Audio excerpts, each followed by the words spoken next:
जय महाकाल, जय भवानी। आप सभी लोग कैसे हैं? मैं आशा करती हूँ कि माँ भगवती काली की कृपा से और बाबा भोलेनाथ की कृपा से आप सभी लोग स्वस्थ होंगे और खुश होंगे। तो आज का विषय यह है कि जब देवी शक्ति आपसे प्रसन्न होती है तो आपको यह संकेत अवश्य मिलते हैं। अगर आपको इनमें से कोई भी संकेत अगर आपको मिल रहा है या मिल चुका है तो आप समझ जाइए कि जो दैवीय शक्तियाँ हैं, जो आपके इष्ट हैं, वो आपसे प्रसन्न है। क्योंकि जब वो हमसे प्रसन्न होते हैं तो हमें कुछ ऐसे अनोखे अनुभव होते हैं, हमको कुछ ऐसे विचित्र संकेत मिलते हैं जिनसे हमें यह पता चल जाता है कि जो हमारे इष्ट हैं या जो देवी देवता हैं या दैवी शक्तियाँ जो हैं वह आपसे प्रसन्न हैं।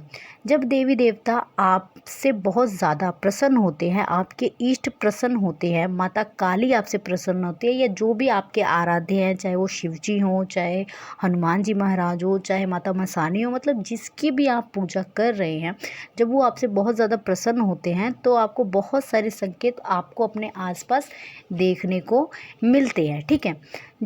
आप जब अपने इष्ट को माता पिता की तरह समझते हैं, उनकी सेवा करते हैं, जैसे आप माँ काली की सेवा करते हैं या कोई भी देवी देवता है, उन्हें समय पर भोग देते हैं, स्नान कराते हैं, उनके मंत्रों का जाप करते हैं, नियम से रहते हैं, सावधानी पूर्वक रहते हैं, तो शक्तियाँ जो हैं, जो आपके आराध्य हैं, वो अपनी प्रसन्नता आपको अलग अलग माध्यम से बताने लगते हैं। बस आपको समझने की ज़रूरत है। माध्यम से बताते हैं, दिखाने लगते हैं। तो जो आपके प्रत्यक्ष और अप्रत्यक्ष दोनों रूप से पता चलने लगती है। जब देवी देवता आपसे प्रसन्न होते हैं तो आपके जो भी अटके कार्य होते हैं, ये सबसे पहला संकेत आपको मिलेगा। आपके जो भी अटके कार्य होते हैं वह स्वतः ही बनने लगते हैं। आपको मतलब ऐसा आभास होगा कि ये कार्य मेरा कैसे बन गया। आप खुद हैरान रहेंगे कि इस कार्य की तो बनने की पूरी कोई गुंजाइश ही नहीं थी, लेकिन ये कार्य कैसे बन गया, आप खुद हैरान हो जाएंगे। तो वो कार्य आपको स्वतः ही बनने लगता है। एक समय ऐसा था कि जब आपके कार्य नहीं बन रहे थे, उस समय आपको बहुत ज़्यादा संघर्ष करना पड़ रहा था किसी भी चीज़ के लिए। लेकिन जब आपने उनका नाम लिया, आपने उनकी सेवा पूजा की, बहुत ज़्यादा भक्ति भाव से आप उनकी सेवा करते रहे, तो धीरे धीरे जो आपके काम हैं वह बनने लगते हैं। उनका नाम लेने से ही आपका काम बनने लगते हैं। जहाँ आपके ठीक है, जहाँ पे आपको उम्मीद ही नहीं होती है कि यहाँ मेरा कार्य बनेगा, वहाँ आपका काम बहुत जल्दी बन जाता है और आपकी जो निराशा है वह आशा में बदल जाती है और वहीं से आपके जो काम है वह बनने शुरू हो जाते हैं। चाहे कोई भी कार्य हो, तो यह पहला संकेत है जब देवी देवता आपको बताते हैं कि वह आपसे प्रसन्न हैं, वह आपकी हर समय रक्षा कर रहे हैं, आपके हर कार्य को बनाने के लिए वह स्वतः खड़े हैं। दूसरा संकेत होता है कि वह आपके और आपके परिवार की रक्षा करने लगते हैं। कोई परेशानी, कोई मुसीबत, दुख, संकट आता है तो वह उससे आपको दूर कर देते हैं।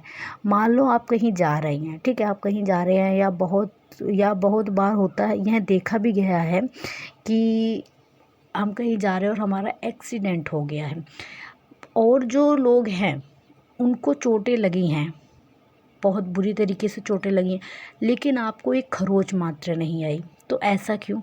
तो ये संकेत यही बताता है कि उस समय आपके इष्ट जो है वो स्वतः आपके आगे आके खड़े हो गए हैं और उन्होंने आपकी रक्षा करी है। तो यह भी ये संकेत यही बताता है कि जो देवी देवता है जिनकी आप पूजा कर रहे हैं, जो भी आपके आराध्य हैं, वह आपकी पूजा पाठ से बेहद प्रसन्न है और वो हर समय आपके साथ खड़े हैं, आपकी रक्षा कर रहे हैं। अगला संकेत है कि कई बार देवी या शक्तियाँ आपको स्वप्न में संकेत देने लगती हैं। ठीक है, आपको बताने लगती हैं कि वह आपसे कितनी प्रसन्न है। जैसे कि सपने में आपको कन्या दिखेंगी। जो शक्तियाँ होती है देवी, वो 3 माध्यम से हमेशा दिखती हैं स्वप्न में। एक कन्या, महिला या फिर वृद्ध महिला के रूप में भी वो आपको दिखाई देंगे। लेकिन स्वप्न में ब्राह्मण, साधु, संत अगर आपको आशीर्वाद देते हुए आपको दिख रहे हैं या आपको फल देते हुए दिखाई दे रहे हैं, आपकी झोली में वो नारियल डाल रहे हैं, तो यह भी एक बेहद शुभ संकेत माना गया है कि दैवीय शक्तियों ने आपकी झोली भर दी है। उनका आशीर्वाद जो है वो आपके ऊपर है। ठीक है।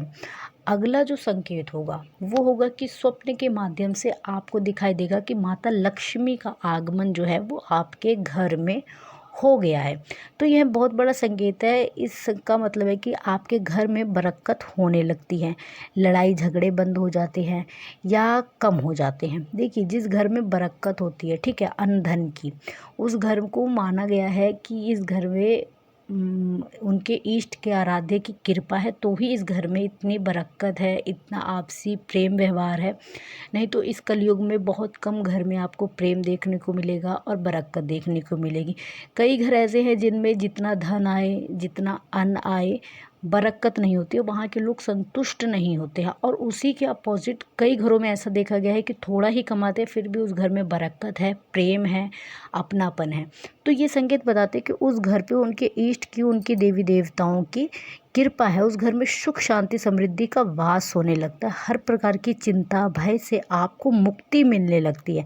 जितनी भी रुकावटें होती हैं वो ख़त्म होने लगती हैं। तो ऐसे घर पे विशेषकर माना गया है कि जिन उनके आराध्य की, उनके इष्ट की कृपा जो है उनके घर पे हमेशा बनी हुई है।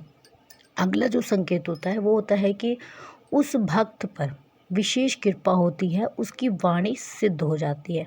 कोई भी ऐसा व्यक्ति, चाहे वो माता काली का भक्त हो, चाहे वो हनुमान जी का हो, चाहे वो भैरव बाबा का हो, चाहे वो कृष्ण जी का हो, चाहे वो राम जी का हो, किसी का भी हो, जो भी भक्त पूर्ण श्रद्धा से, निष्ठा से अपने आराध्य की सेवा करता है, उनके पूजा पाठ करता है, मंत्रों का जाप करता है, उस व्यक्ति की वाणी सिद्ध हो जाती है।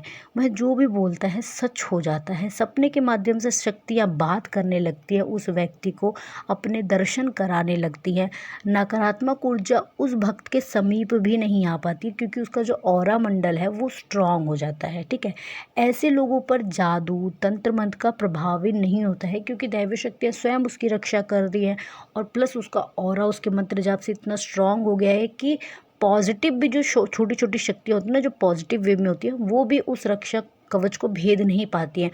लेकिन पॉजिटिव जो बड़ी शक्तियाँ होंगी वही उस रक्षा जो घेरा होता है उसके अंदर आ पाती है, ठीक है। उस व्यक्ति की जो बुद्धि है वह स्थिर रहती है, वह एक सही निर्णय लेने में सक्षम हो जाता है। अधिक से जो उम्र के लोग भी होते हैं वो भी उस व्यक्ति से सलाह लेने आते हैं। उसकी वाणी में इतना तेज आ जाता है कि वो लोगों को भी अपनी तरफ अट्रैक्ट करने लगता है अपनी वाणी से, ठीक है। अपनी सूझबूझ का वो अच्छा प्रदर्शन करने लगता है। अगला संकेत जो देखने को अवश्य मिलता है वो होता है ज्योत के माध्यम से।